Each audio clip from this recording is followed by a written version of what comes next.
Hello, good evening. So welcome to the sixth week's problem solving session for the course Modeling and Simulation of Dynamic Systems.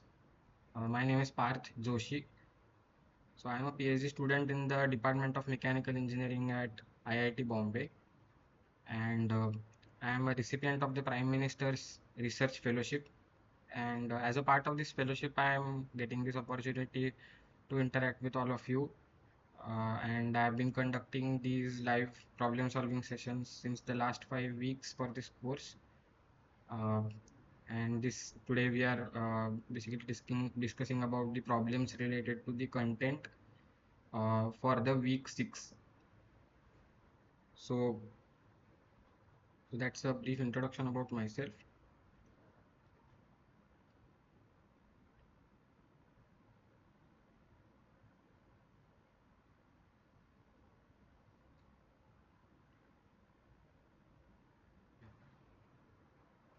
So today we'll be basically discussing about the problems related to the contents for week 6.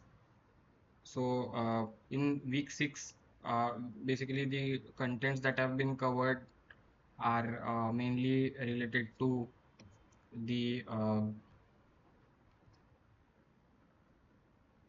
so first of all the concepts related to block diagrams and signal flow graph. So these are like graphical techniques for representing the system and the components of it. So using these techniques, we can basically represent the system and find out the transfer function from the block diagram or signal flow graph. So those techniques have been discussed. Then the method of state space formulation. So basically uh, using like the nth order differential equation can be decomposed into a set of n first order differential equations.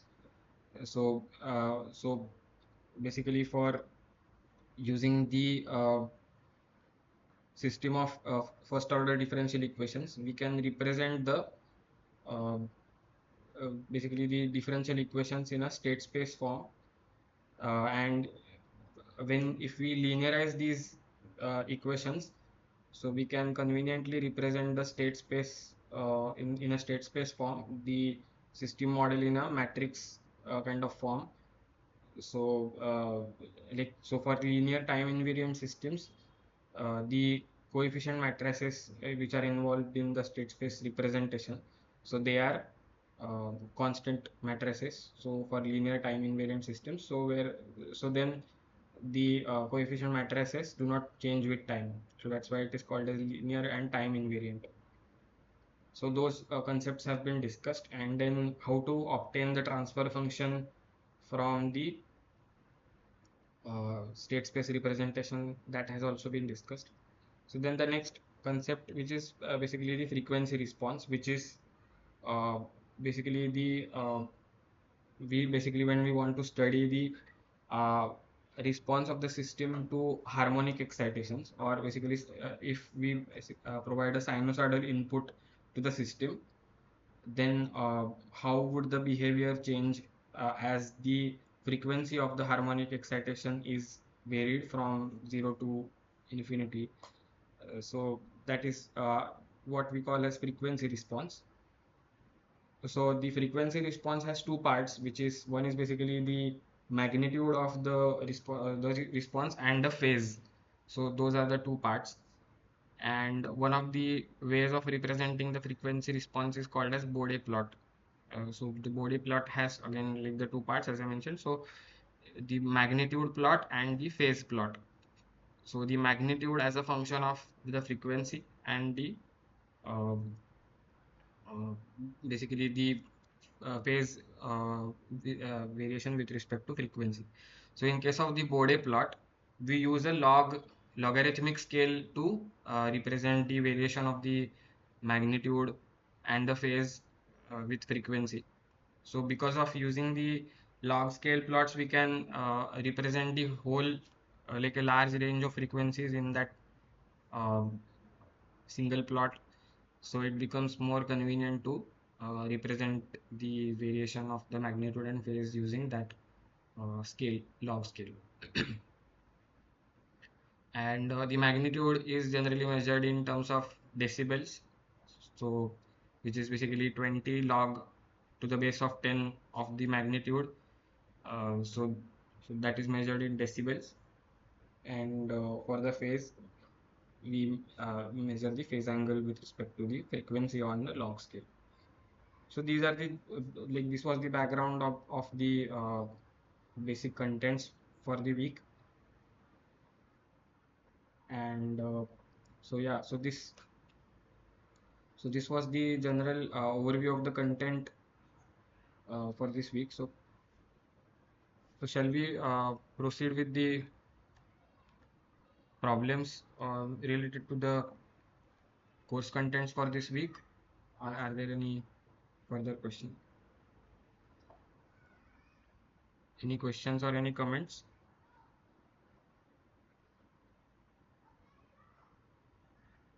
So shall we proceed with the problems for based on the contents for this week?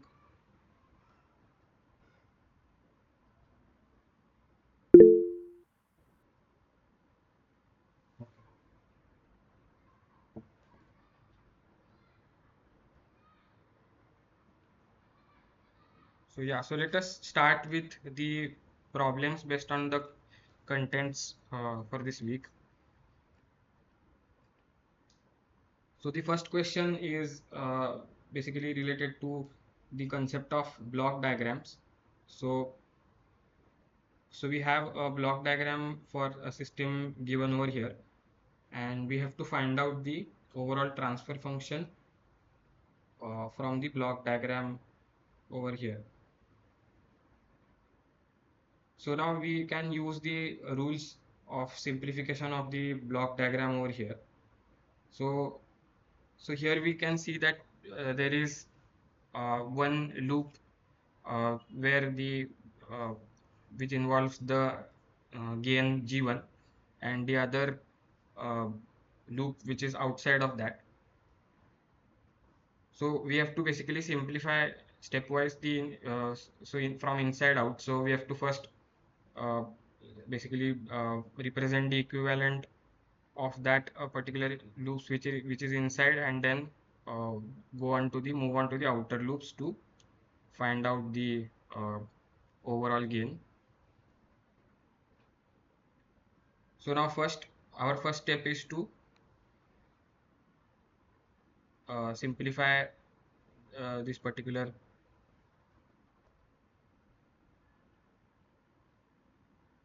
loop. So what will be the gain for the equivalent of this?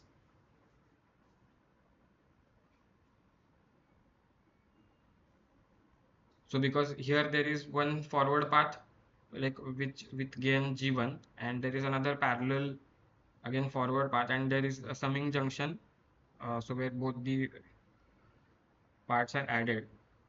So if let us say there is, so if we call this as output as P of S. So let us say we call it as P of S. So then, so for the inside loop, what we can see is we want basically P of S upon R of S. So we can see here that P of S is actually R of S into G of S plus R of S upon. So what will be the uh, basically the what will be the equivalent of this particular loop? So it will be 1 plus G1, right? Yeah. So 1 plus G1.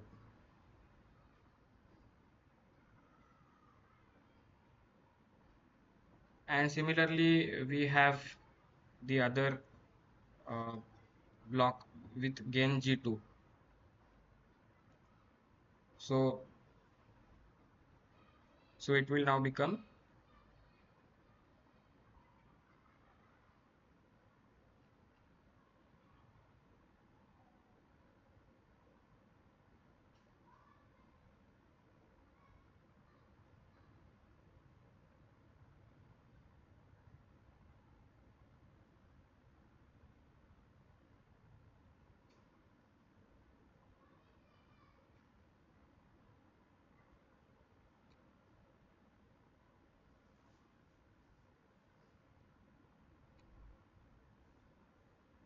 so now using the similar logic, now what will be the forward path gain for this? So it will be 1 plus G1 into G2, and then we have again like another parallel forward path like the previous one. So then now what will be our transfer function now? So it will be, so basically C of S will be 1 plus G1 into G2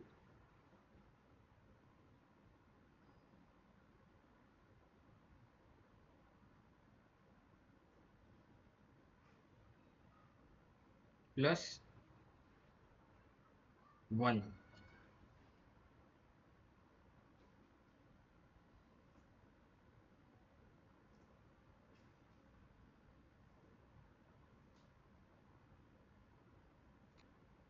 Right?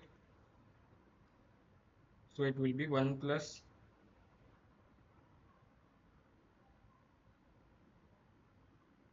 G1 G2 plus 1.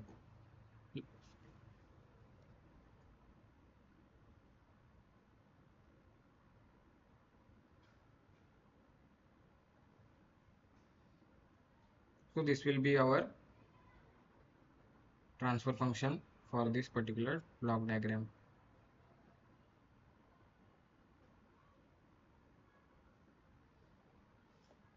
So is that okay?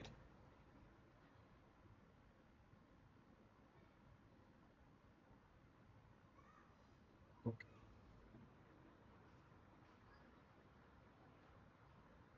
So now we can proceed to the next question.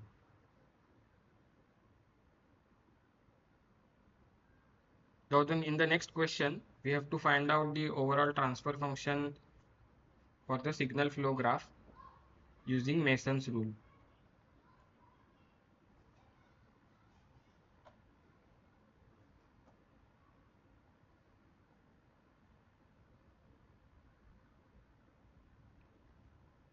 So here we have this signal flow graph over here. So for that we have to first there are like several quantities for which we need to first define. So here, so in the screen over here, like we can see that like uh,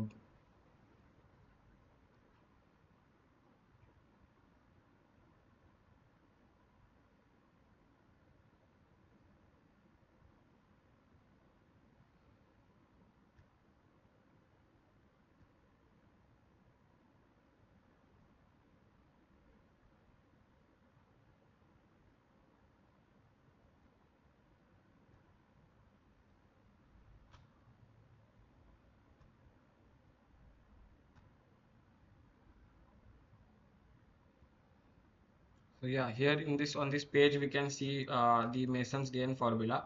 So here, so using the Mason's gain formula, that is like one of the techniques from which we can find out the transfer function for a signal flow graph using this formula.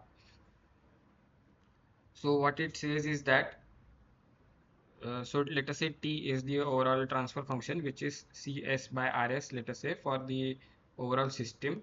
So then it is given by summation of I goes from 1 to n Pi delta I upon delta. So where n is the number of forward paths, Pi is the gain of the ith forward path, delta is the determinant of the whole graph, and delta I is the factor for path factor for the ith path. So now particular using this theory, now we have to basically define for that for the signal flow graph that is given to us. So we need to define what are the different things like the forward path and the number of loops and all those things. So for that we need to look at our signal flow graph first now, and then we will uh, define each of these terms with respect to our graph.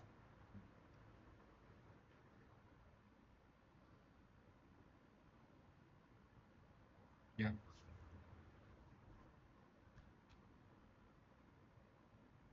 So for our particular uh, signal flow graph, which we are considering here. So let us call uh, this each of these loops. Let us label them. So let us say this is one loop. So for this, let us call this loop as L1.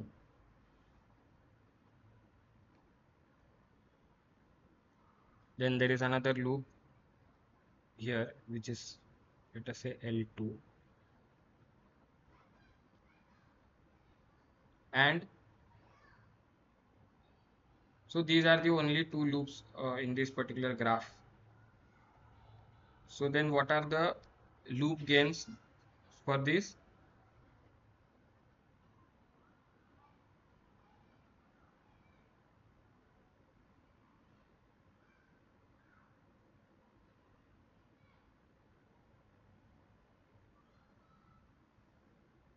So what is the gain of loops L1 and L2? So for L1, so it involves basically G1, G2 and H1. So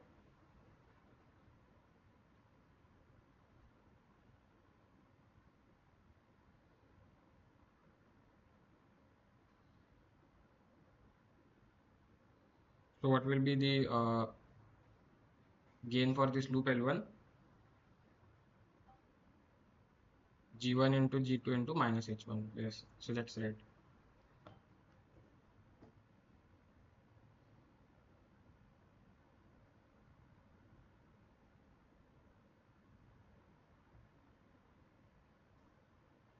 And similarly, the loop gain for loop L2, what will that be?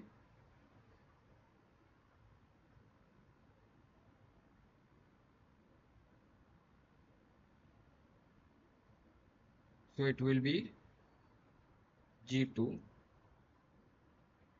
into 1 into minus 1. So it will be minus G2. So these are the two loop gains.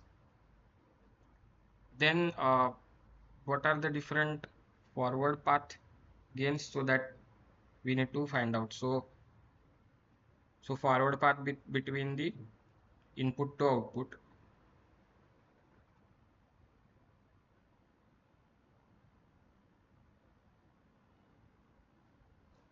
So how many forward paths are there in this particular in this case? So in this graph, how many forward paths we can see?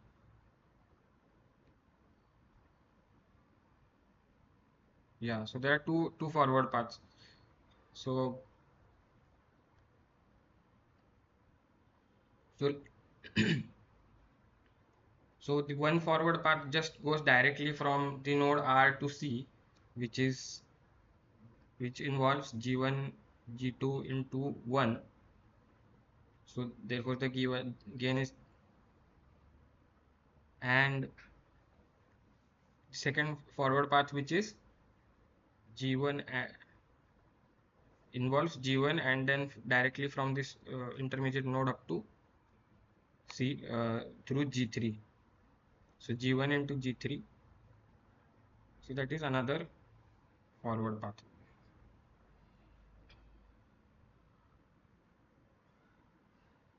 Now, with respect to the uh,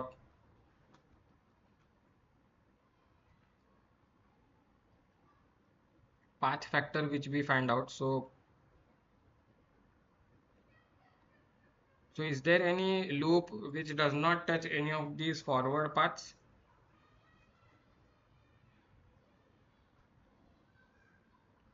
So is there any loop in the graph that we see that does not touch, or is there any non-touching loop?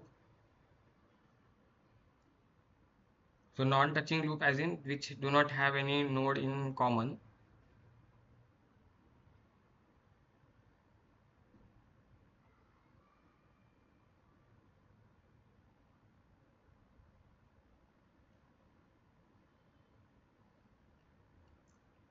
So here there is one node which is actually common for like in between the branches. I think so we cannot call them as non-touching loops exactly.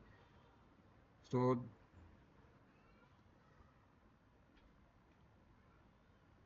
and is there any loop which does not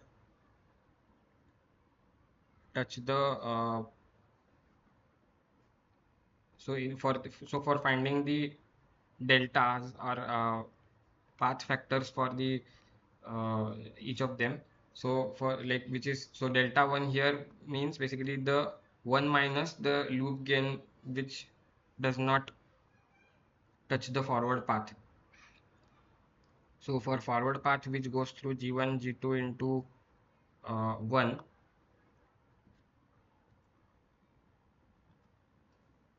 So is there any loop which does not touch this forward path? So both the loops in this case actually touch this forward path, right? So therefore there is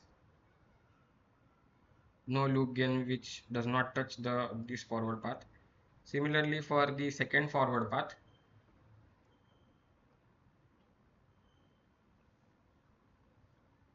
again there is the other loop which actually touches this. So the loop L1 will touch the other forward path which goes through G1 and G3.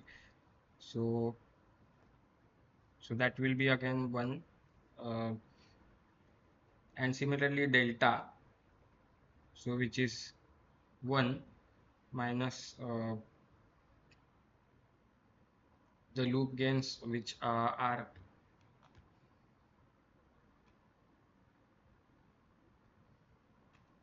1 minus the sum of all the individual loop gains.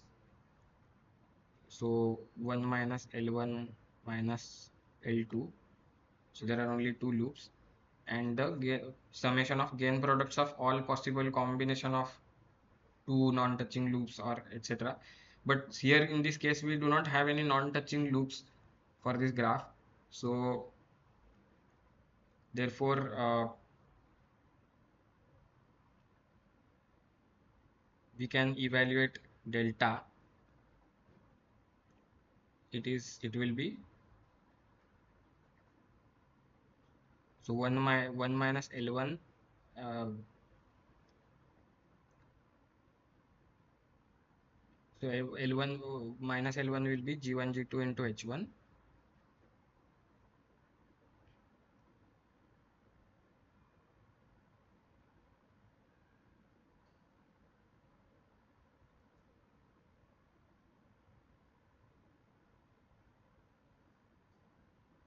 and minus L2 will be G2.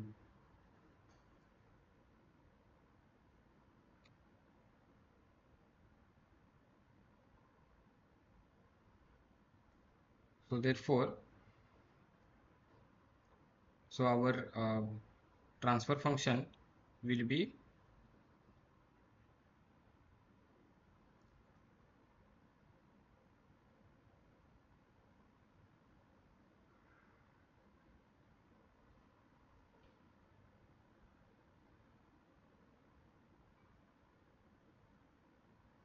basically P1 delta 1 plus P2 delta 2 upon delta, which will be,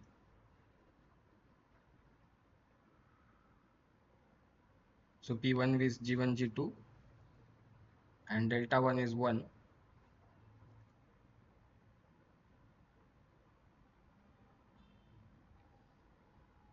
and P2 is G1 into G3 and delta 2 is again 1,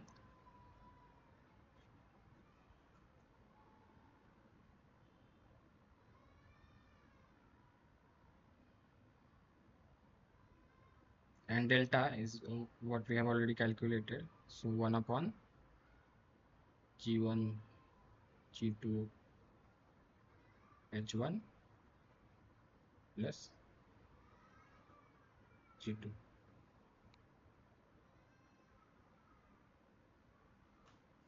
So this is how we can use the concept of Mason's formula to calculate the signal flow graph, the like overall transfer function for the signal flow graph. So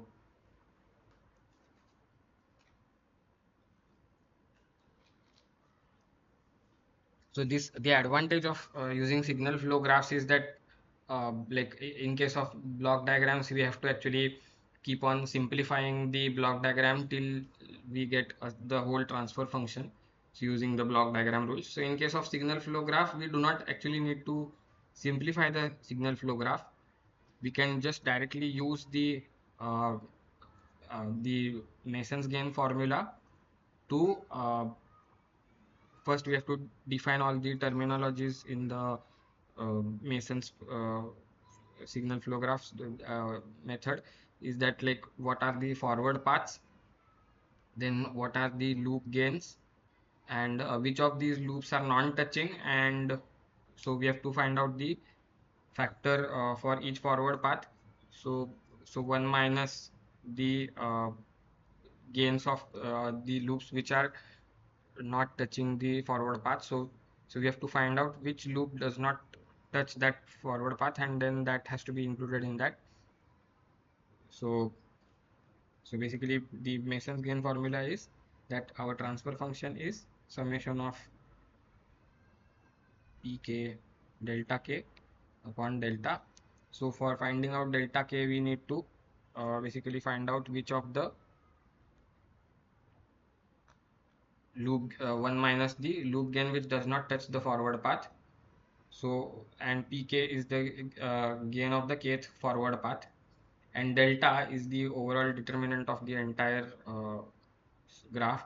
So which basically includes 1 minus sum of all the individual loop gains plus summation of the gain product of all possible combinations of non-touching loops, and so on. So all of these things we need to define, and then we can just directly, once we have defined all these things, we can just directly put them into the formula, and that will give us the value of the transfer function. So this is the advantage of using this particular method.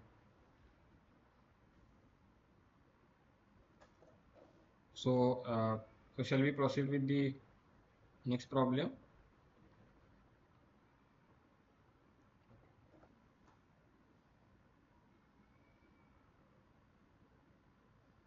Now here we have another example of the signal flow graph over here. So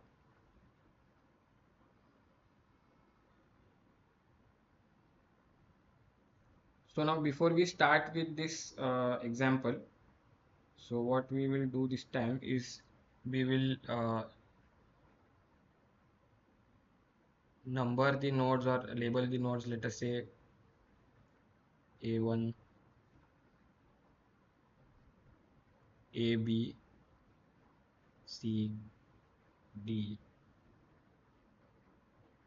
F.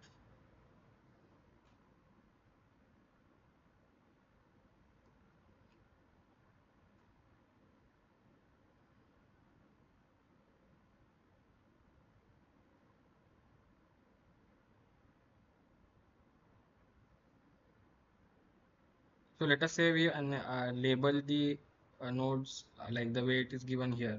So A, B, C, D, E, F. So these are the nodes involved in this.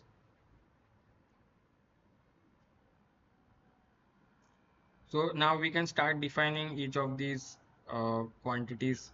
So let us first find out which are the loops involved in this. So are there any loops?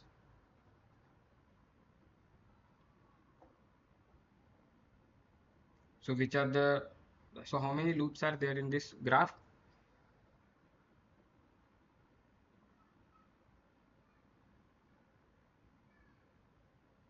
Sorry.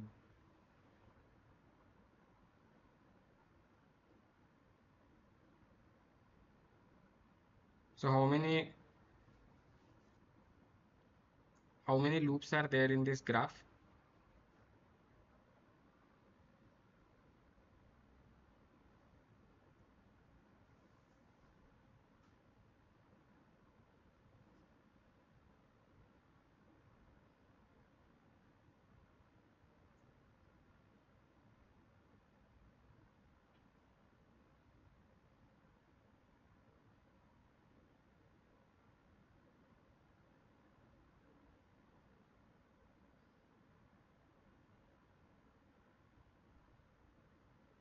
So any idea how many loops are there in this graph?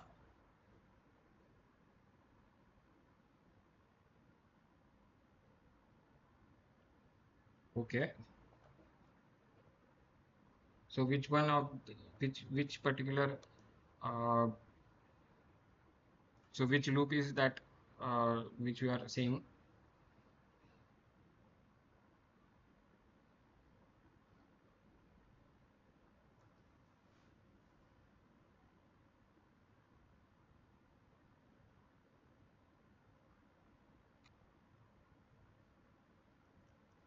Yeah. So B C D is and again back to B is one loop. Yes, that is true. Are there any other loops?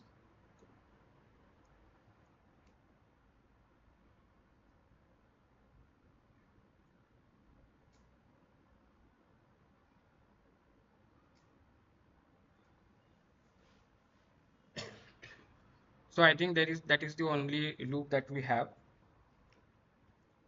So the loop L1, which involves basically the nodes B, C, D, and again back to B. So what is the gain for that?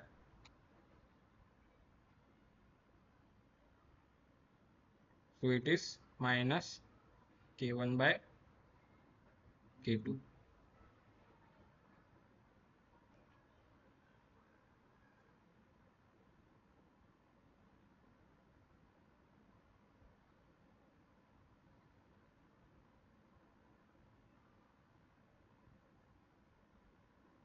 Now how many forward paths do we have?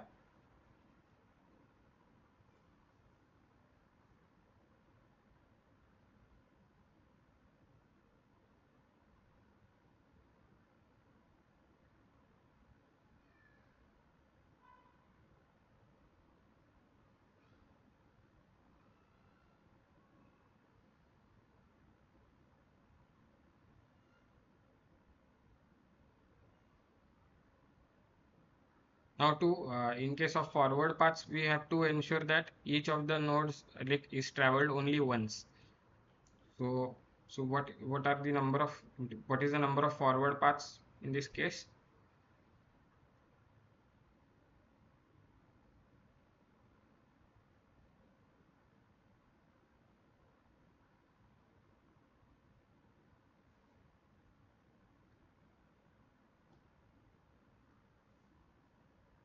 2. Okay. Okay, so let us see. So one forward path we can see is directly that it is A, B, C, D, E, F, which is just directly traversing all of these nodes. Which is the other forward path?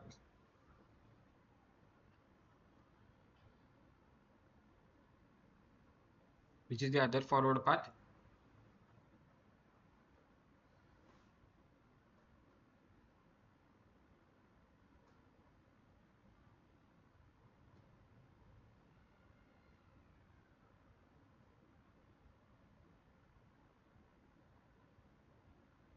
No, it's actually A, B, C, E, F. So,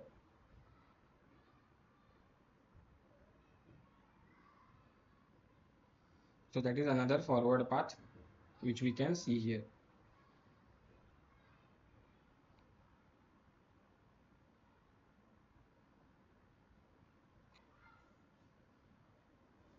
So another path which we can see from uh,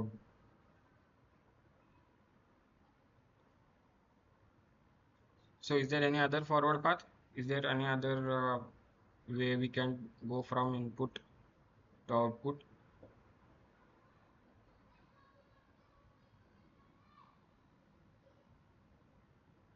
So there can be one possible way where we can go from A to B, B to C, C to D, then D to B, B to C, C to E, and E to F. But now in this path, we are so like let us again write it down. So A, B, C, D, then again B, then C, then E and F. But now what is happening here in this path? The nodes B, C, they are traveled twice.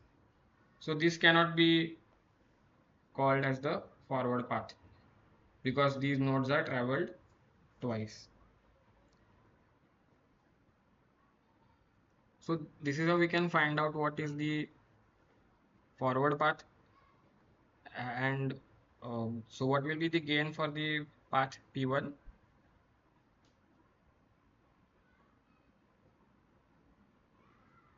So for path P1 it will be minus 1 by K2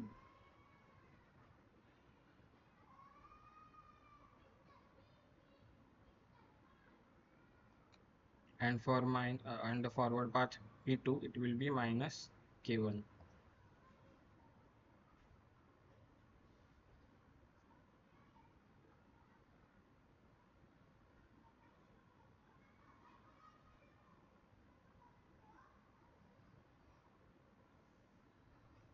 So is there any loop here which is not touching the forward path here?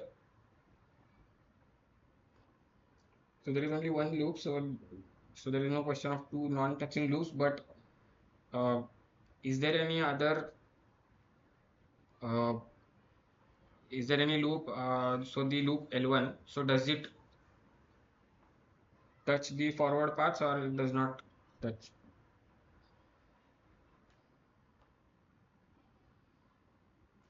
So is there any loop? So does the loop touch? Does the loop touch the forward paths? Yeah, so the loop touches both of the forward paths because so there is like at least one node common involved in that between the loop and the forward path. So therefore, uh,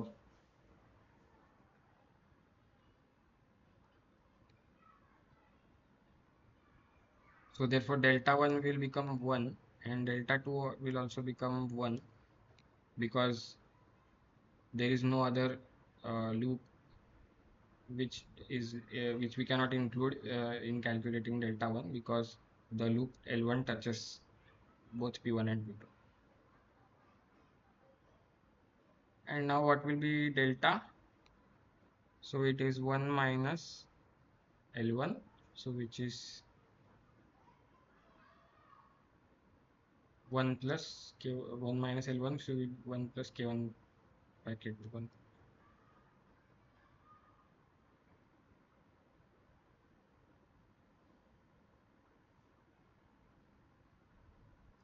So, so from the Mason's gain formula, our transfer function, which is basically ys by xs,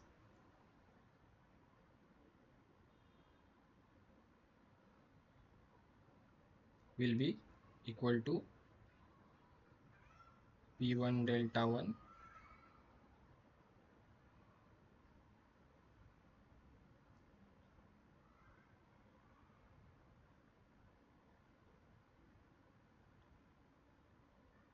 upon delta. So,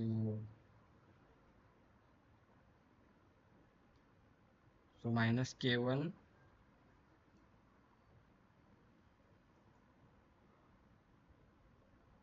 by k2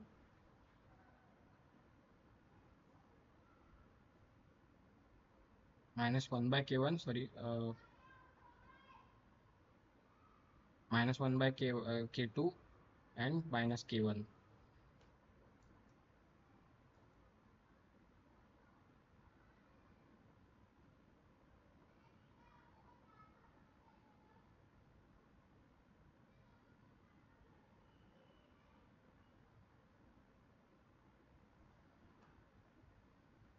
So which is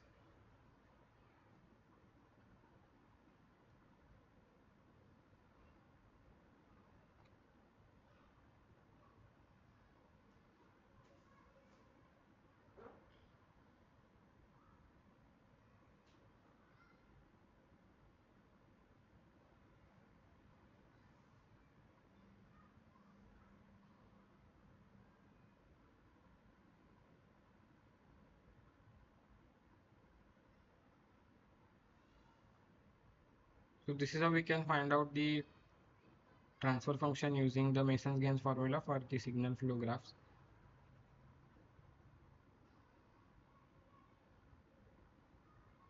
So shall we proceed with the next problem?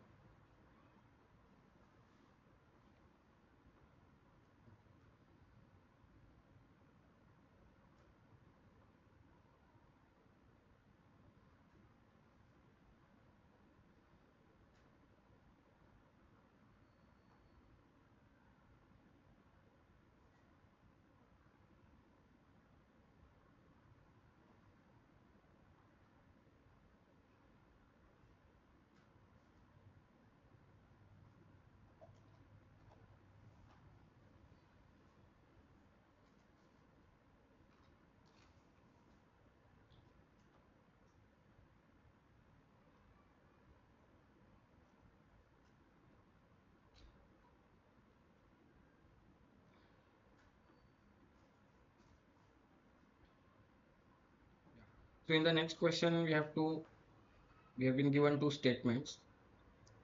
Nth order differential equation has n plus 1 state variables, and state space equations have differential equation of order 1. So which of these statements is true or false, we have to find out. So the what will be the answer for this? C. Okay. So yeah, in case of the so for an nth order differential equation, so we will have actually n state variables, so not n plus 1. So statement 1 will not be correct. So let us say, for example, we have like a second order differential equation. So in that case, we have two state variables. So basically the number of state variables will be n itself, and we in the state space formulation we basically represent the nth order differential equation as a set of n first order differential equations. So in the state space equation we will have differential equations of order 1, which is correct. So statement 1 is false and statement 2 is true. So the correct answer to this question is C.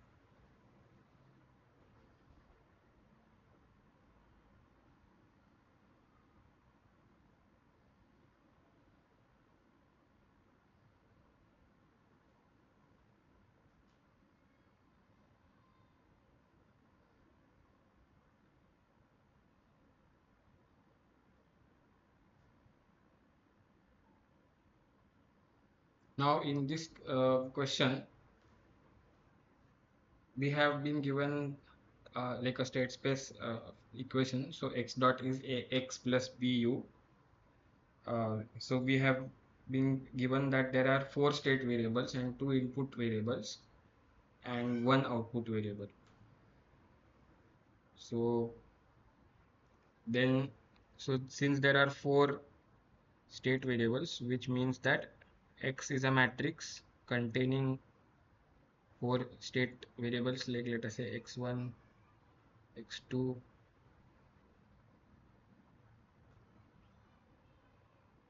x3, and x4,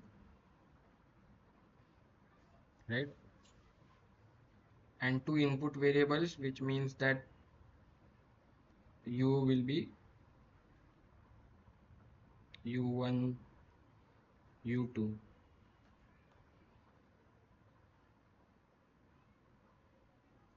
So the size of this matrix X is 4 cross 1,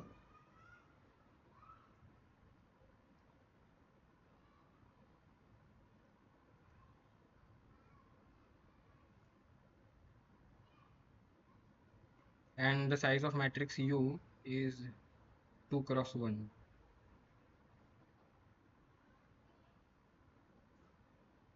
And the matrix, so why is because it's a single uh, output variable. So y is basically 1 cross 1. So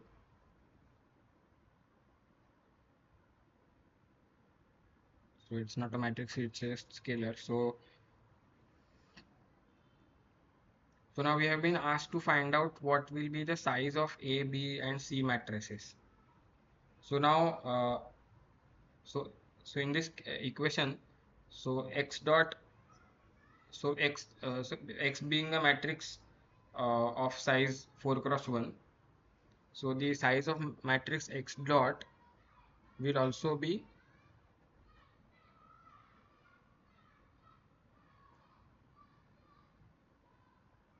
4 cross 1.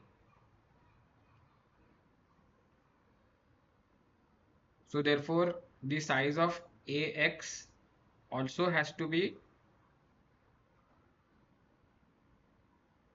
so AX has to be 4 cross 1, and similarly B into U also has to be 4 cross 1.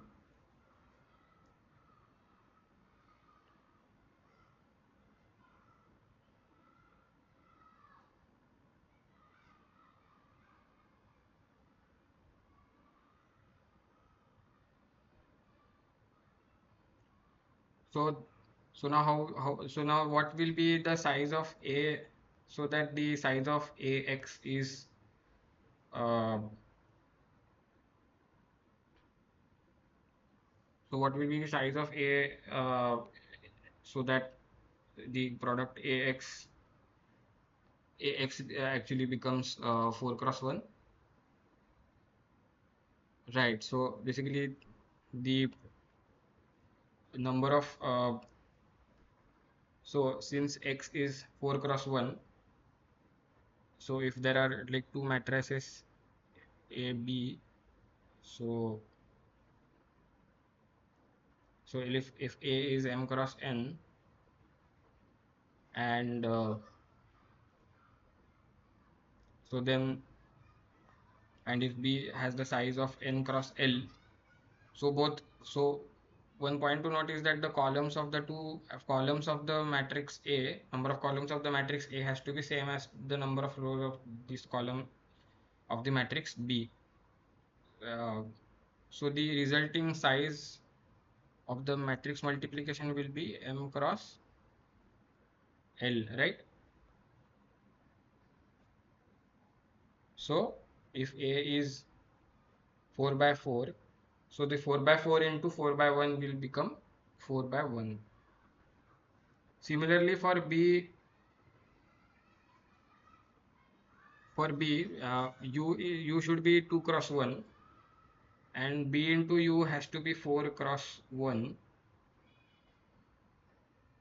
So now what should be the size of B so that it is so that so what is the size of B that so that it should become the B into U should become 4 cross 1. So it should be 4 cross 2, right? So 4 cross 2 into 2 cross 1 will become 4 cross 1. So it should be 4 cross 2.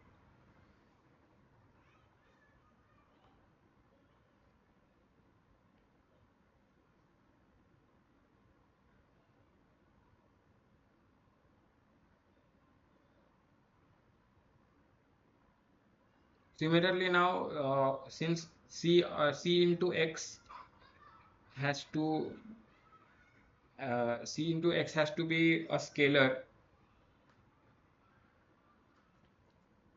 So the size of C into X has to be 1 cross 1, but the size of X, so X is actually 4 cross 1, and for this, so the number of rows of C should be 1 again, since we have to have the resultant as 1 cross 1, and the number of columns of C should be equal to the number of rows of X. So therefore 1 cross 4 multiplied by 4 cross 1 will become 1 cross 1. So it has to be 1 cross 4. So the size of C has to be 1 cross 4. So these are the sizes of the matrices A, B and C for this particular state space system.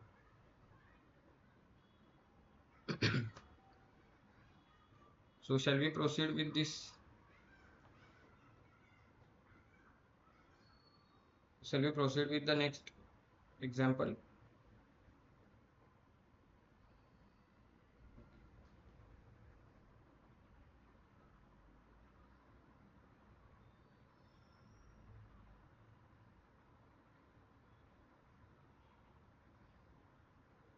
Yeah. So the next question is we have been given a transfer function, and it is subjected to an input of two sinusoidal input 2 sine 2t plus 20 degree. So we have to find out what will be the steady state response for that system when it is subjected to this sinusoidal input.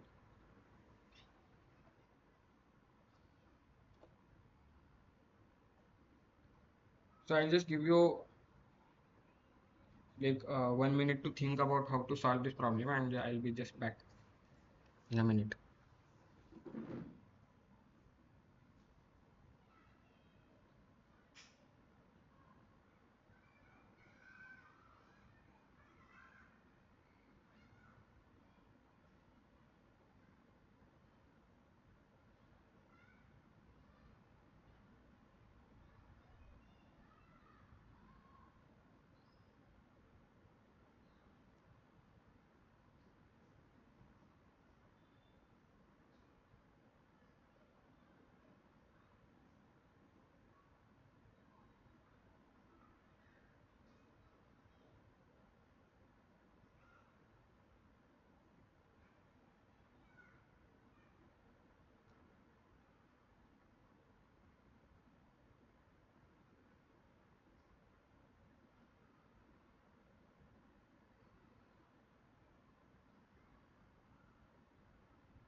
So yeah, so we were on this problem. So where we have to find out the steady state response of this, where we have been given this transfer function, and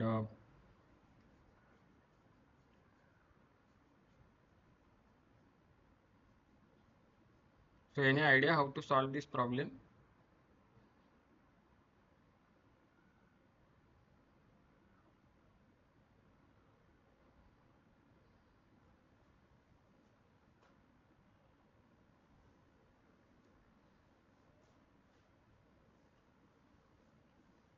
So now what we can do is we can use the approach of like the frequency response function or like that. So in the frequency response we have two parts of the frequency response. One is basically the magnitude and the other is the phase. So the magnitude of the frequency response is basically the same as the steady state response to a sinusoidal input. So the magnitude plot is basically the which magnitude of in the frequency response. It is the uh, basically the magnitude of the uh, steady state response when it is subjected to a sinusoidal input. So what we can do is that we can invoke the basically the method of phasors. So the input here is 2 sine 2t plus 70 degree. So for a in like let us say a sinusoidal input with a sine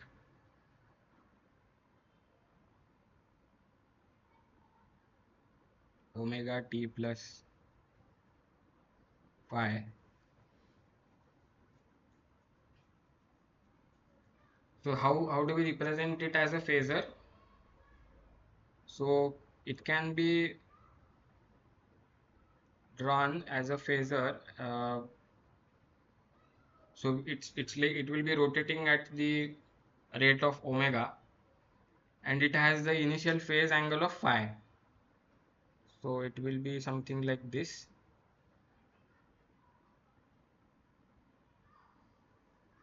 And what will be the magnitude of the phasor? So it will be, so the magnitude of this vector or phasor, whatever it will be a, and it will be rotating at the rate of so omega. So the uh,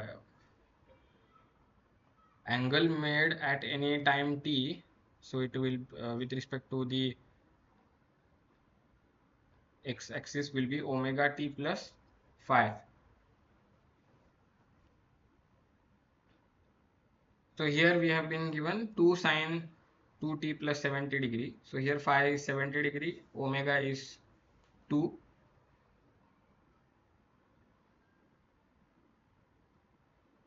So omega is 2, phi is 70 degree, and amplitude A is 2. And the transfer function g of s will be phi upon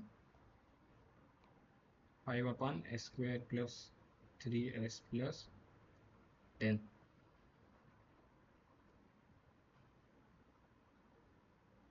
Now to find out the frequency response function, so what we do is we replace s by j omega. So it will, so g of j omega will be 5 upon, so s square will be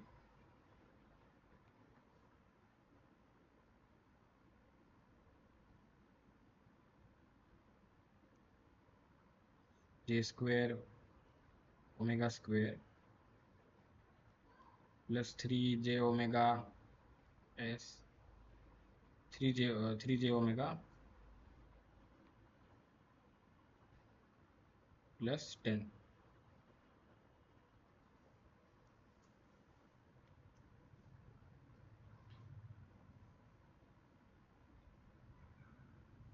and we know that j square is 1, so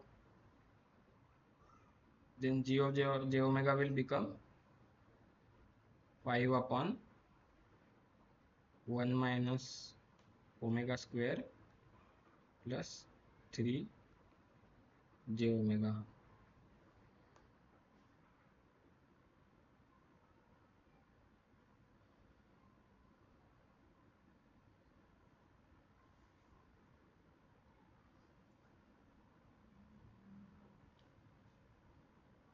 Now if you have to write the complex number in a complex number form, like this phasor, so how do we write the phasor in this in the complex number form? So we can write it as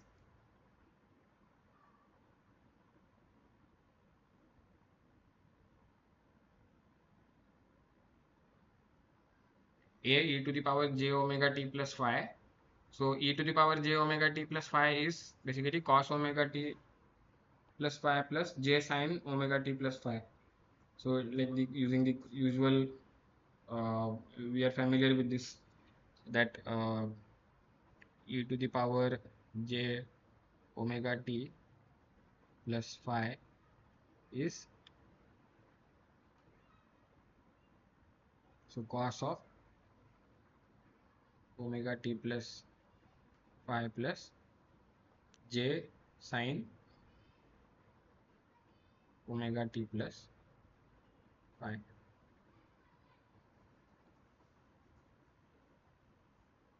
So now the total, like the frequency response, so for that, so what will be the resultant of, so let us say f, so when it is,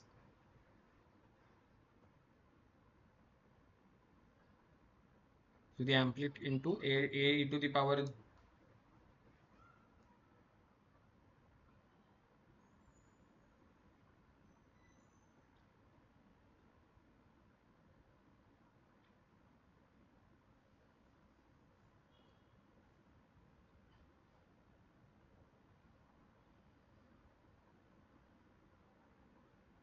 so it will be 1 upon 1 minus omega square plus 3j omega into,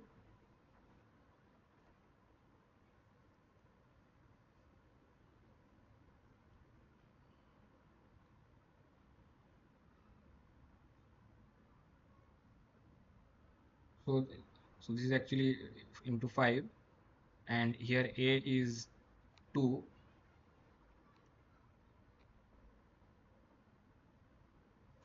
sorry,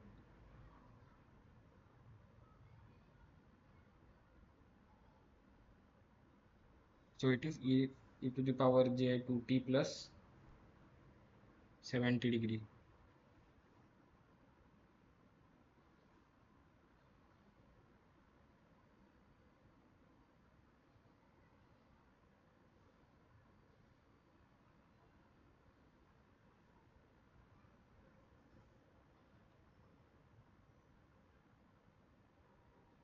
So now what will be the, so to find out what will be the magnitude of the steady state response, so we have to take the magnitude of this complex number f of j omega.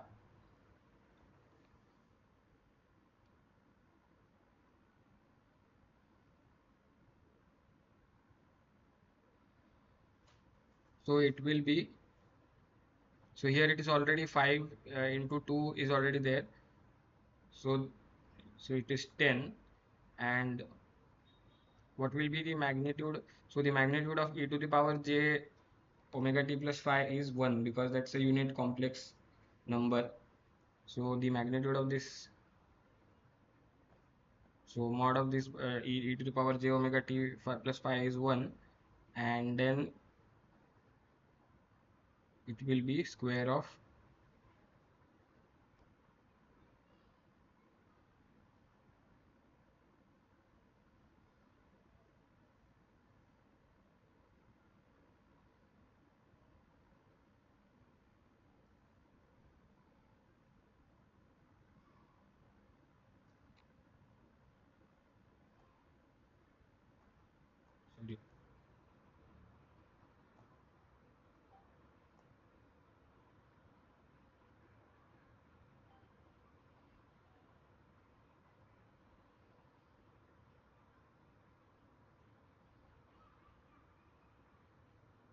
So we have to take the to find out the magnitude of the steady state response, we have to take the magnitude of this complex number f of j omega. So it will be 10 by square root of 1 minus omega square whole square plus 3 omega whole square, which is 9 omega square.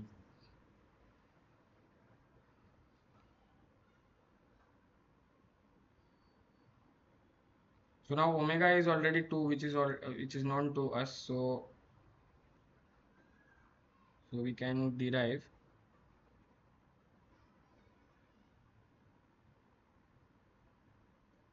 so 10 by square root of, so 1 minus omega square, so 1 minus 2 square, so 2 square will be 4, so 1 minus 4 will be minus 3, and minus 3 whole square will be again 9.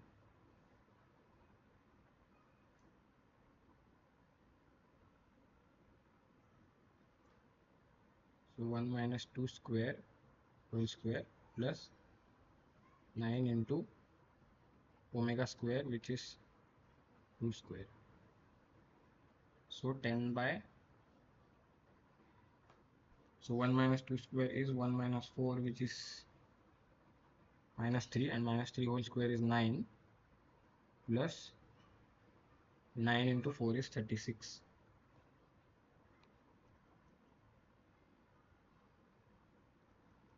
So root of 36 plus 9 is, so root of 45.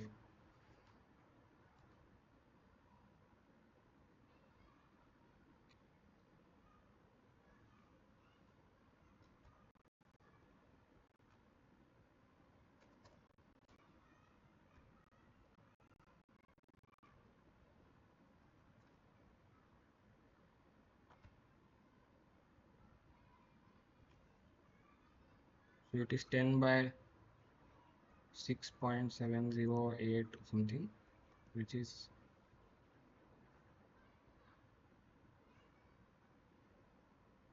equal to,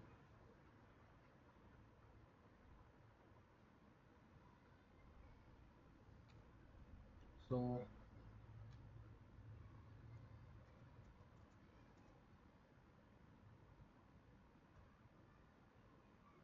I think it comes up to around 1.49.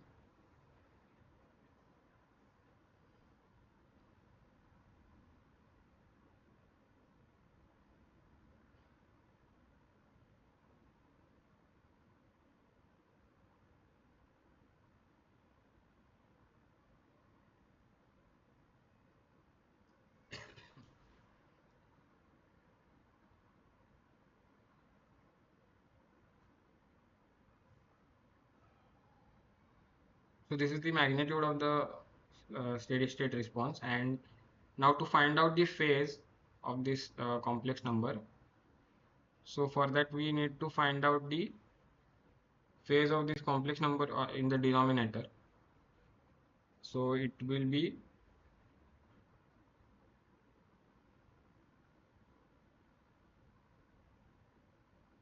so phase angle of the denominator will be basically tan inverse of,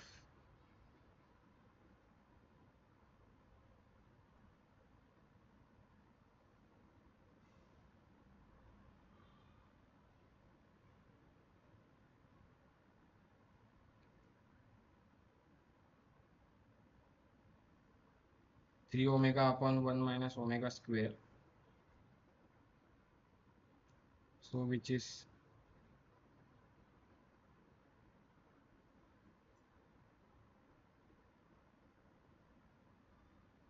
tan inverse of 3 into 2, which is 6, upon 1 minus, so 1 minus 4 is minus 3, so tan inverse of minus 2,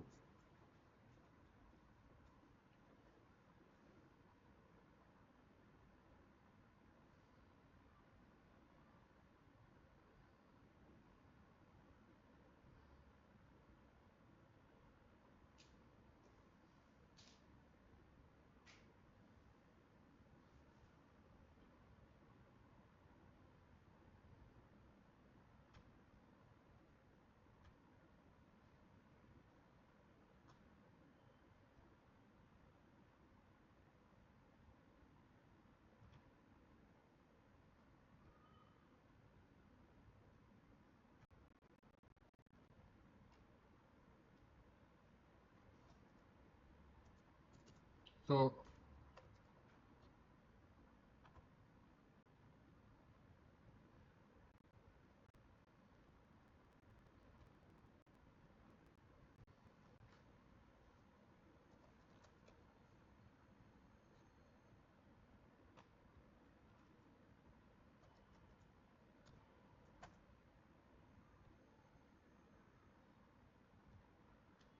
so it is tan inverse of minus 2 will be in radians, it will be this, and into 180 by pi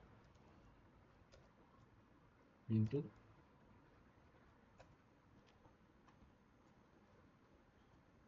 this minus 63.4 degrees.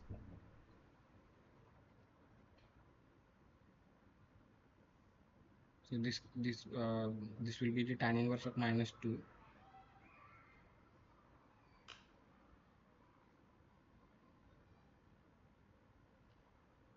Now if we use the argument that uh, this, so in case of the tan inverse of with it in case of the tan inverse function, where so tan inverse of y by x, so here y is positive and x is negative, or the numerator is positive and denominator is negative, so which means that y is positive and x is negative, so it's actually in the second quadrant. So so the angle, it can be actually, so 180 minus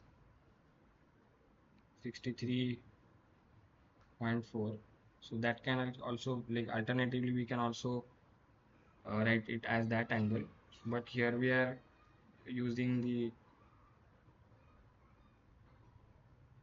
sorry, the simple thing that it's directly as the fourth quadrant case.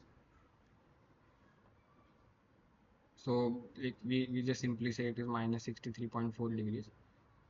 So that can be the phase angle, and so now the resultant phase angle of this will become the phase angle of the input, which is 70 degree, and minus the phase angle of the this particular transfer function, so which is 70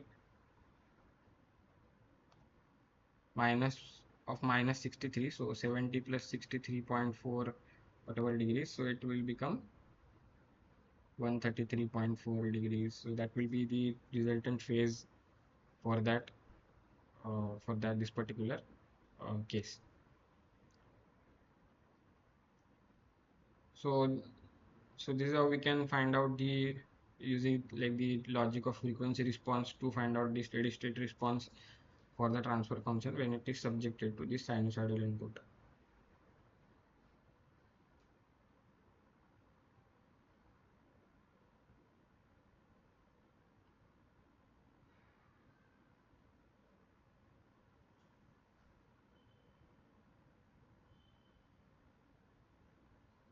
Yeah.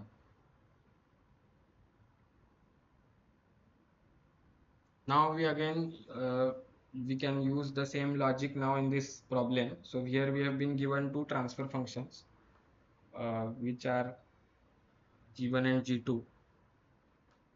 So we have been given that this the so the gains G1 and G2 have like values of 2.8 and 3.2, and phase angle of 50 degree and 45 degree.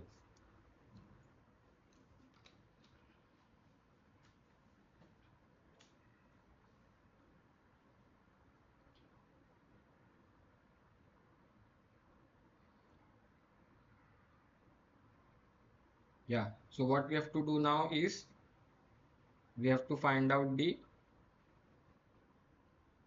frequency response of the uh, magnitude and frequency response. So we can basically write now, we have been given that G1 of j omega is 2.8 e to the power j omega t plus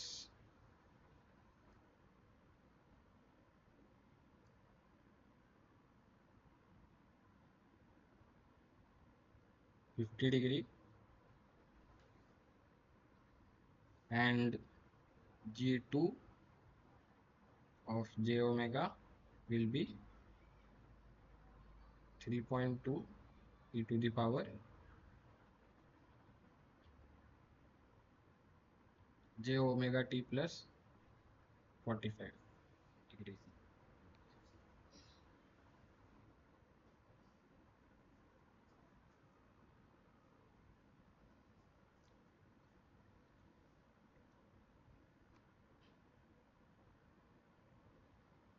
So our resultant transfer function x2 by y, which is actually g1 into g2. So the resultant frequency response will be product of the two. So g1 of j omega into g2 of j omega. So now what will be the value of this? So what will be the magnitude of the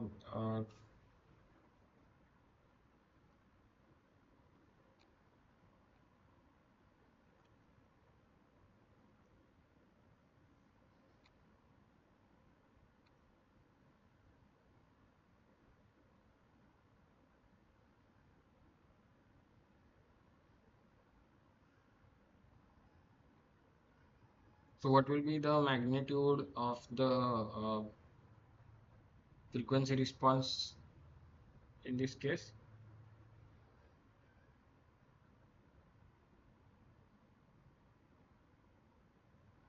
8.96. Okay. So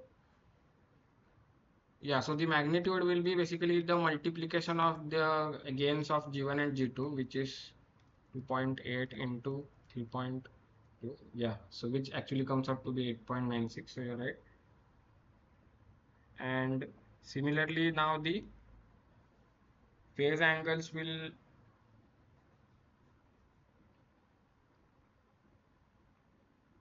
so the phase angles will now add up, right? So then, so the resultant phase angle of the two, so what will be the resultant phase angle? So it will be 95, right? So 50 plus 45, so which is 95. So the resultant magnitude will be 8.96 and the phase angle will be 95 degree for the this particular system. So this is how you can solve this problem.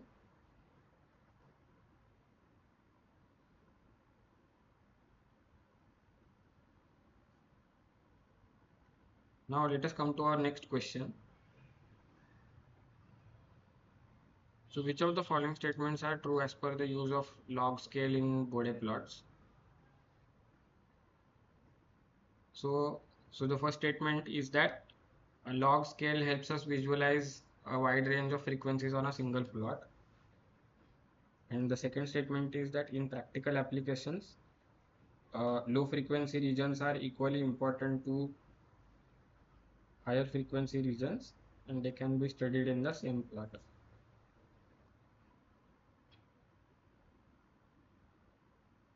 So which of these statements are true?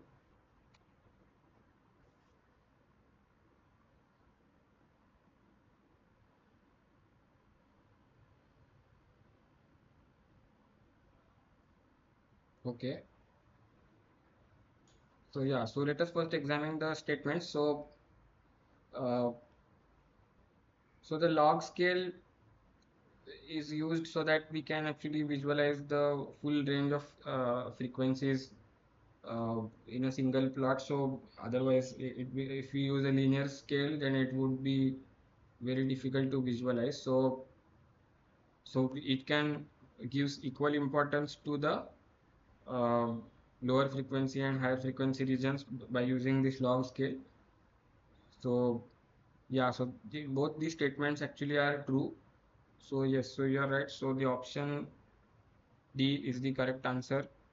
So both statements 1 and 2 are true.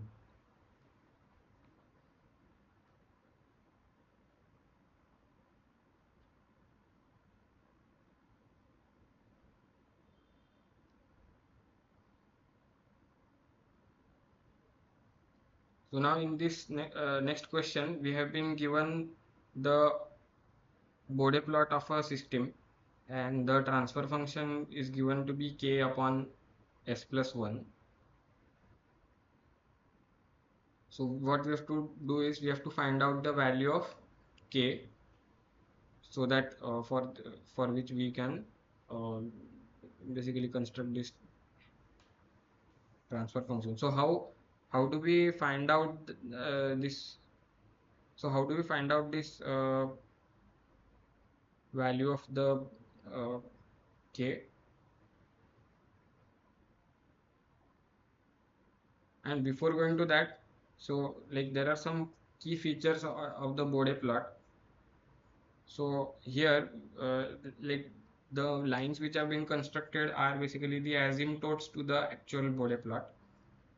Now, since the transfer function is g of s, so what will be g of j omega? The frequency response function will be g of j omega, which is k upon j omega plus 1.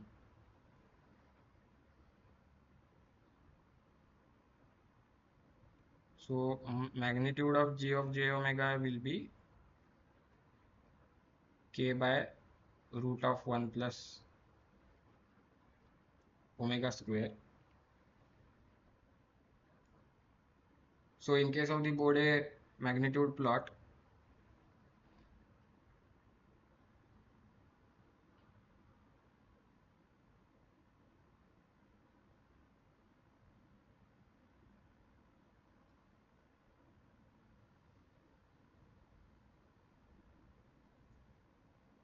so what will be the magnitude in decibels? So it will be 20 log to the base 10 of k by root of 1 plus omega square. So now for very low frequencies, root of 1 plus, so for very low frequencies, so for omega is much less than 1, so root of 1 plus omega square, we can approximate it to be nearly equal to 1.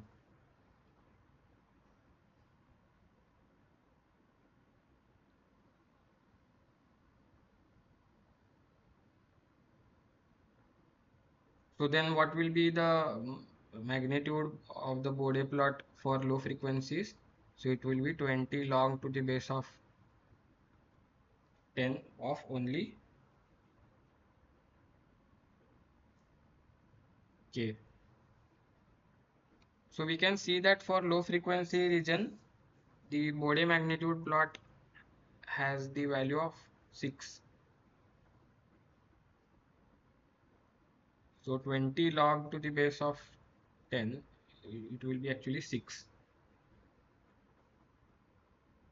right?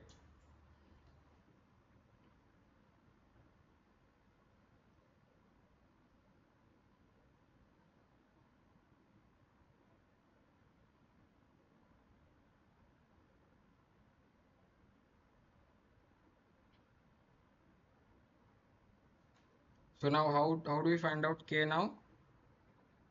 So k is 10 to the power 6 by 20.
So what will be the value of K here?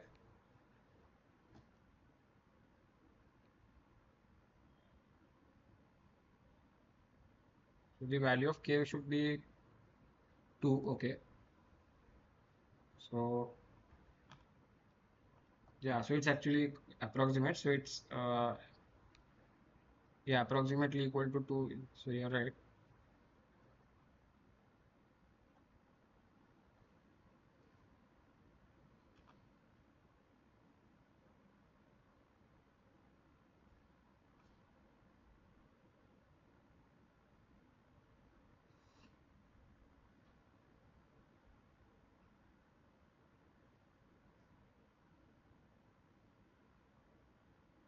And we can see that the slope of this uh, so the slope of this asymptotic Bode plot, so it is as per the like, so because the uh, so what is the corner frequency of this Bode plot?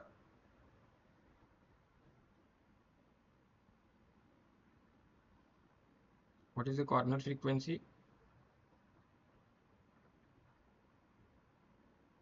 Yeah, so corner frequency is 1. So basically corner frequency is this point at which the nature of the Bode plot changes. So and now what is the slope approximately in decibels per decade? So we basically generally measure it in terms of decibels per decade. So it's from 10 times 2 of the so from first, like from 1, so corner frequency is 1, so 10 times of that, so that is 1 decade.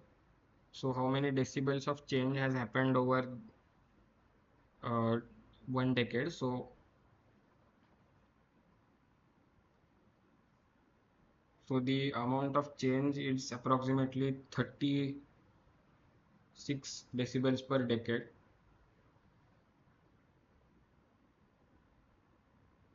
So that is the slope of that particular Bode plot, asymptotic Bode plot here.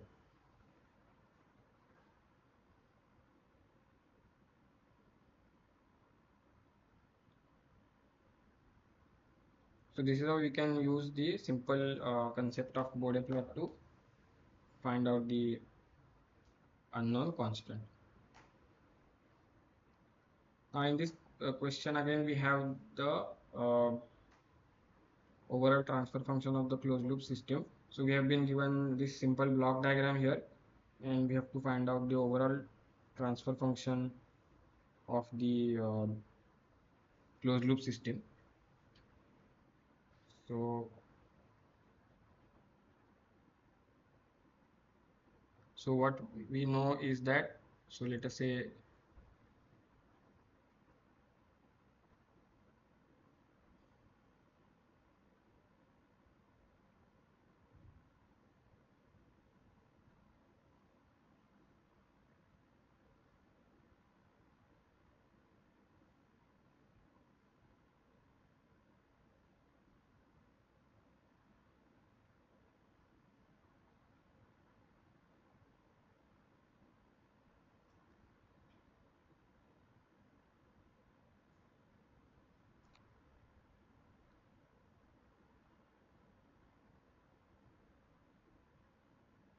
sorry, so there was some problem.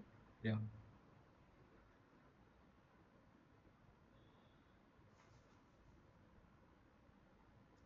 sorry, in the previous question some of the things got erased. So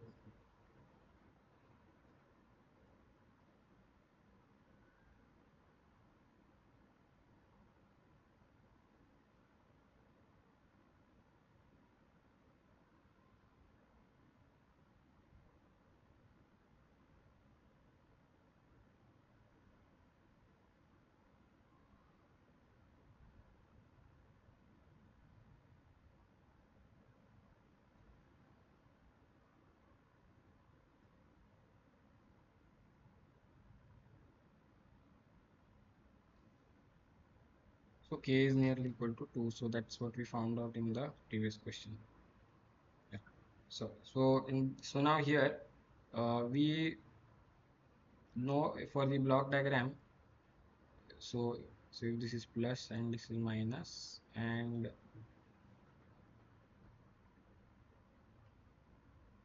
so the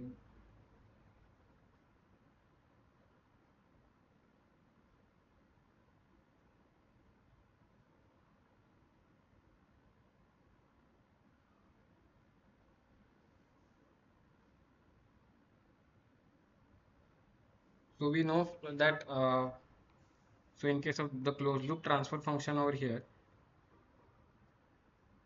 so x of s will be equal to,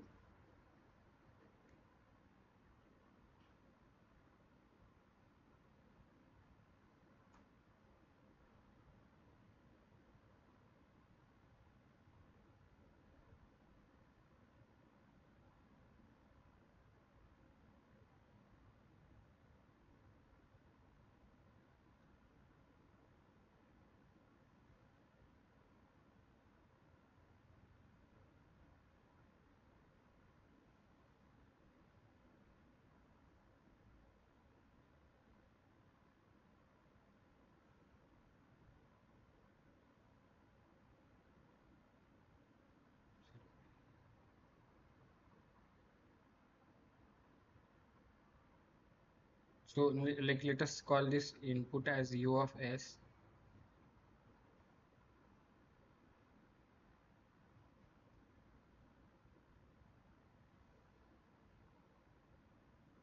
So in case of let us consider the simple example where so let us say this is y of s. So if it is plus here and minus, and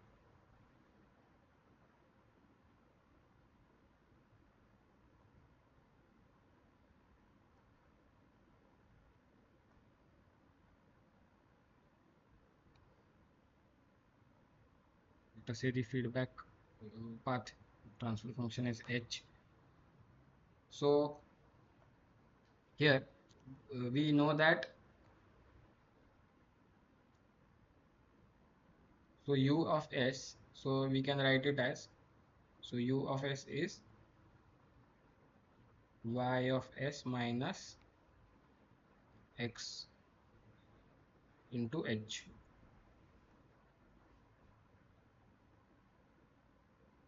right? So because of the summing junction, and we also know that x of s is g of s into u of s. So basically x is equal to g of s into y of s minus g of s into hs into x of s.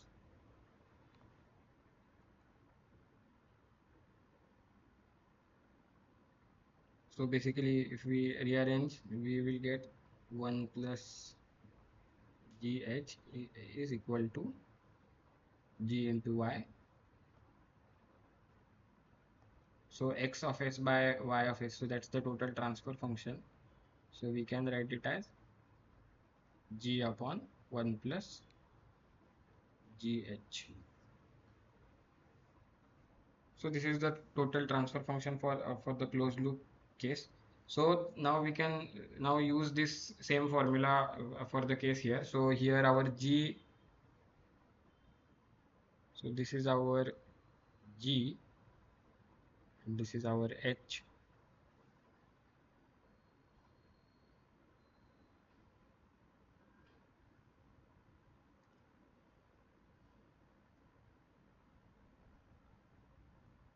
So our resultant transfer function will be, so x by y,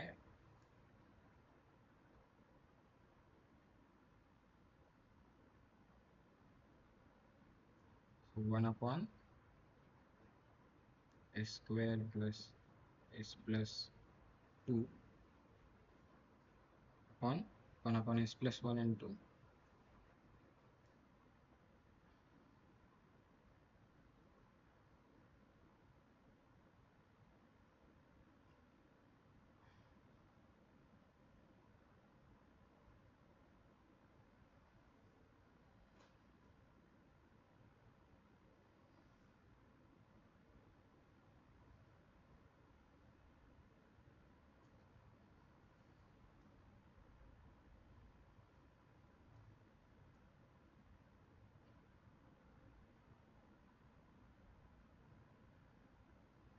So it will become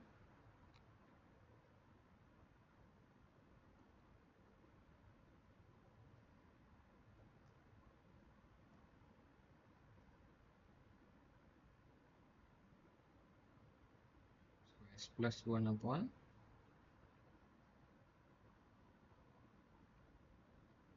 s cube plus s square plus 2s plus s square plus s plus 2 plus 1.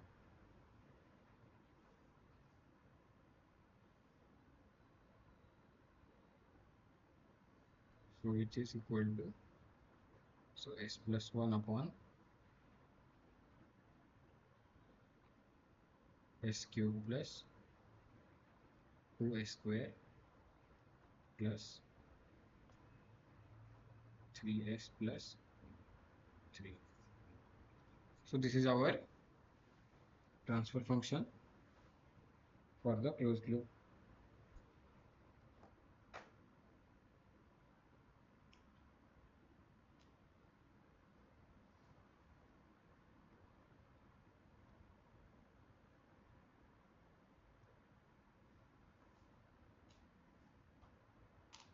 Now let us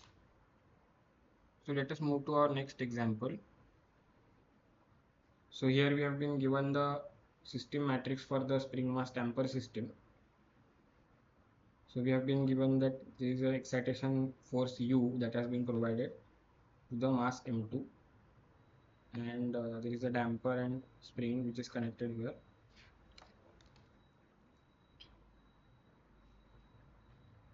So let us assume the displacements x1 and x2 here as the two states x1 and x2. So the two state variables, one of the two state variables will be x1 and x2.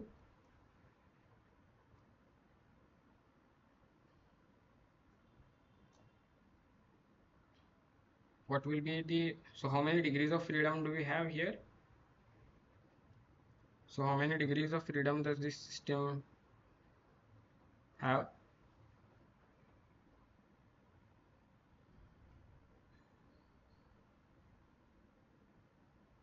So this system has 2 degrees of freedom, right? So then uh, what will be the state variables here? So it will be basically the displacement and the velocity. Let us say we call it as x1 dot and x2 dot. So x1 dot, x1 and x1 dot, and x2 and x2 dot. So these will be the 4 state variables now. So we should get, so we will get basically 4. So because here we have 4 state variables, so we should get 4 first order differential equations. So now how to derive the differential equations? So for that we have to apply Newton's second law for this. So for that we have to first draw the free body diagram. So now before we proceed, we will make one assumption. So this is,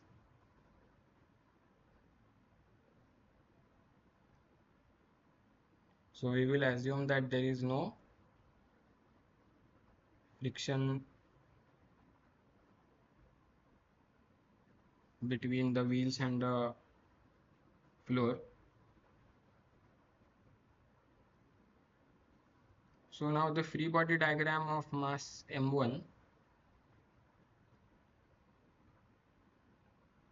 So since there is no friction, so in the vertical direction, the forces active on m1 will be balanced. So basically the weight,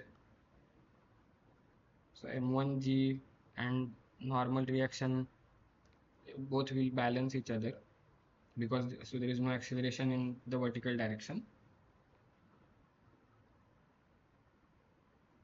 So let us call Fd as the damper force, and here let us call it as Fs. So we will assume that the spring is in tension. So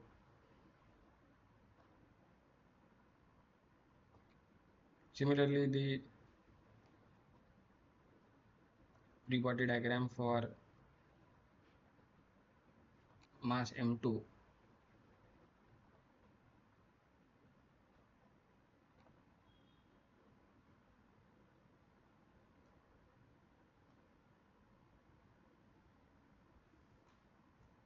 So this will be our free body diagram for mass m1 and m2.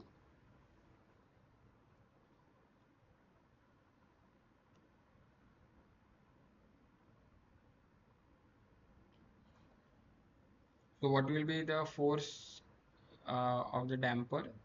So it will be B into x1 dot. And what will be the spring force? It will be K into x2 minus x1.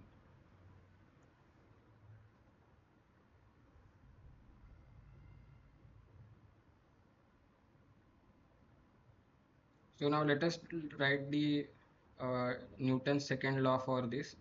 So the spring force K into x2 minus x1,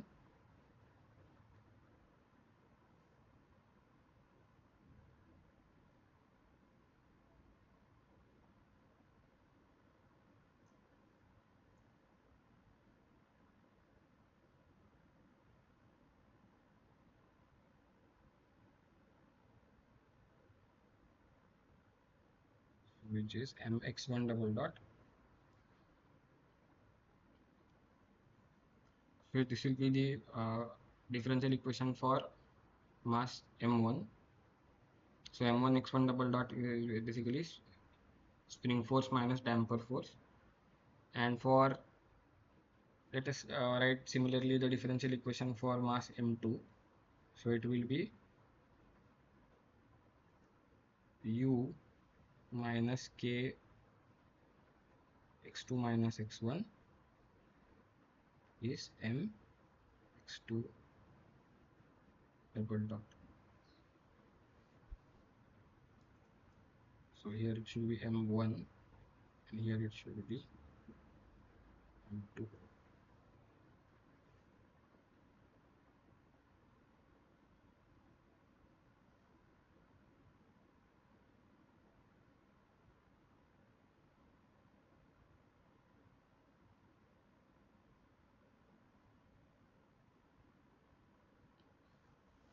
So let us now like decompose this into state variables.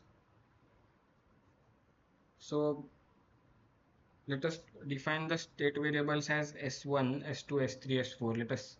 Let us call it as S. So the first state variable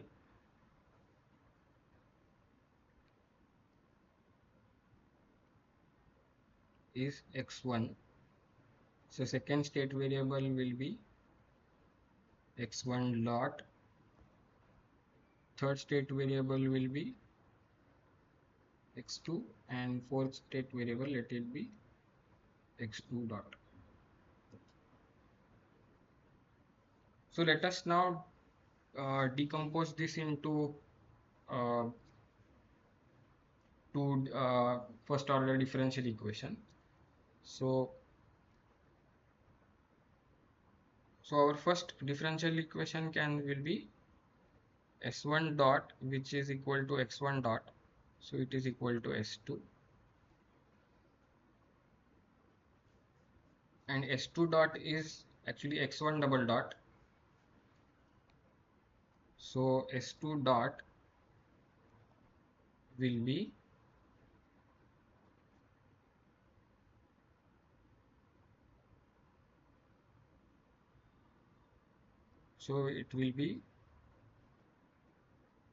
k by m x2 minus x1 minus b. So x1 dot is s2. So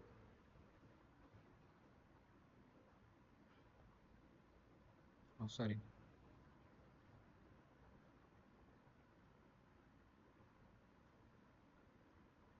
We should write it now in terms of our new state variables. So now it should be k1. So now x2 we should write it as s3.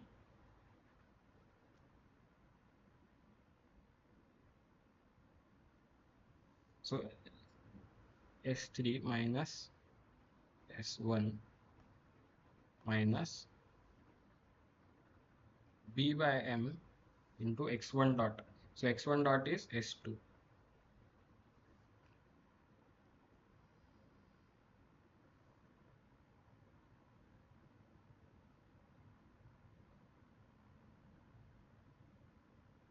Now our next equation will be s3 dot, which is x2 dot, which is equal to s4, and our fourth equation will be s4 dot, which is x2 double dot, which is equal to u by m minus k by m into, so x2, which is now s3, minus x1, which is s1. So these will be our four first order differential equations.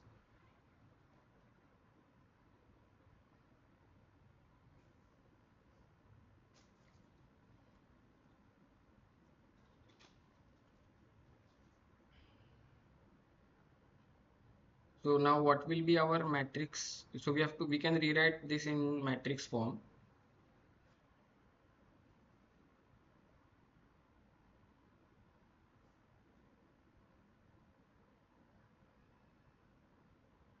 So S dot is equal to the matrix AS plus BU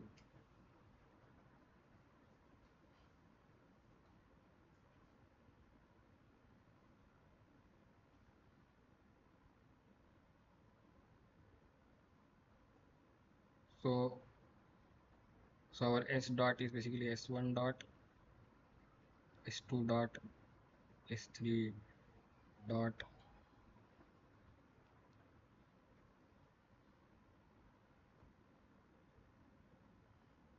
and S4 dot. So this is our matrix S dot. So it is equal to,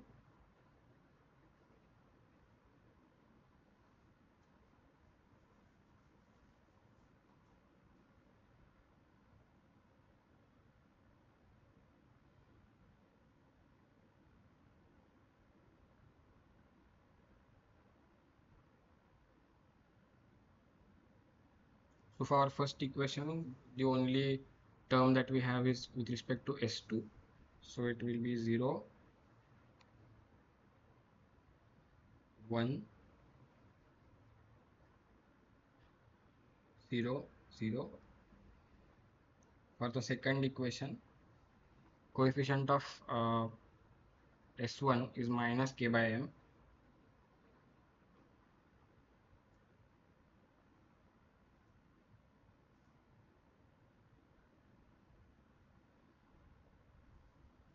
Then coefficient of S2 in the second equation is minus b by m.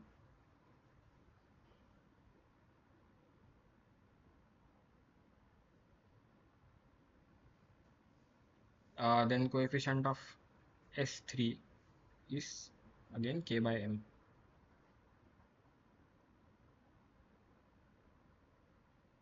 And there is no coefficient of S4 here in the second equation. So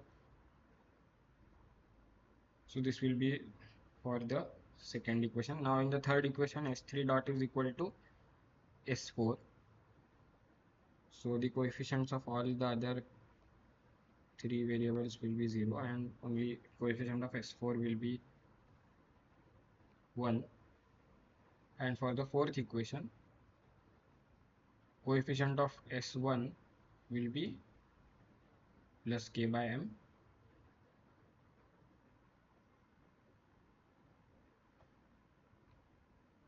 Coefficient of S2 is 0, and coefficient of S3 is minus k by m.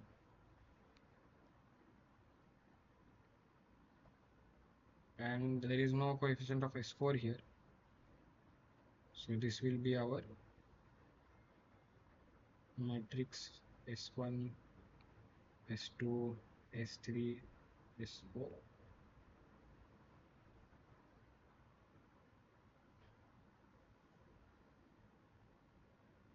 So we have only one input, uh, which is U.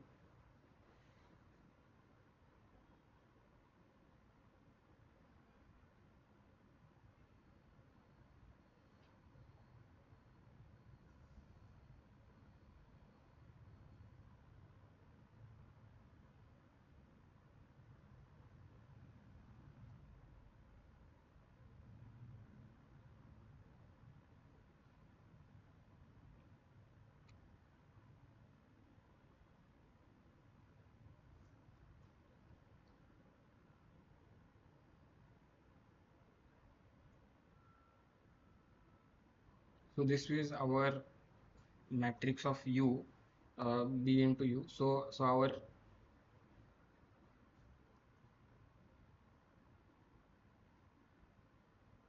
A matrix is this matrix.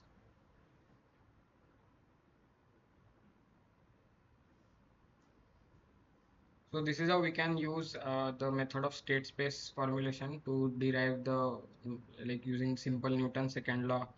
We can derive the differential equation, then decompose them into system of first order differential equations, and then uh, using matrix operations we can uh, manipulate the state variables. So and then we can rewrite these equations in a matrix form and like by rearranging the terms, and then find out the coefficient matrices like A, B, and all those things. Like so, so this is how we can use this simple method. So any questions?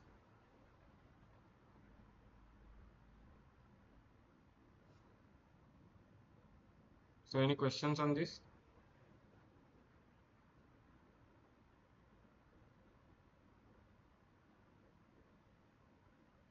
Okay. So yeah, so I think that's the end of today's session. So that's all that I had from my side. So there are other problems which are have been given in this problem set. So you can try them out, and so if you have any questions, so we can discuss them in the next week's problem solving session. So thank you very much for joining this session. So I we can so I think we can stop here. So we can end this session for today. So thank you very much for joining. Good night.